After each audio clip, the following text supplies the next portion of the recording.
कराची की गर्मी और सिंध, जैकाबाद, सांघर, सक्खर और बहुत सारी जगहों पे गर्मी।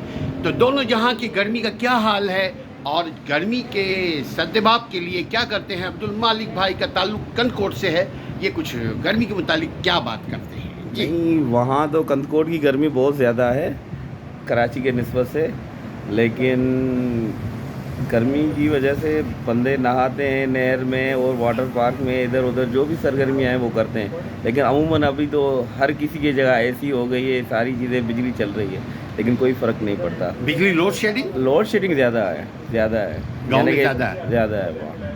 कंदकोट की एक अप्रोक्सीमेटली आबादी कितनी होगी, एक अंदाज़न? कंदकोट की आबादी यानी कि अभी जो सेंसस के मुताबिक जो है 10 लाख तक होगी। 10 लाख की हाँ। तो शहर है भाई, ये तो हाँ, 10 शहर। लाख की आबादी, गांव नहीं है बाबा, विलेज नहीं है। ये शहर है, पूरा डिस्ट्रिक्ट है। तो आप लोग खुश होते हैं अगर गर्मी हो। वहाँ फल फूल क्या है, कौन सा फल होता है? आम, लीची, ये वो क्या? आम होते हैं और खजूर है, उसके अलावा जो जैतून है आहा आहा। और बहुत सारी चीज़ें हैं, अभी मुझे याद नहीं है, मैं खुल के आपको बता सकूँ। बहुत सारी चीज़ें गर्मी का सौगात, क्योंकि गर्मी होती है तो बहुत सारे फल फूल पकते हैं। ये है कुदरत का निज़ाम, एक ही धरती पे अलग अलग मौसम।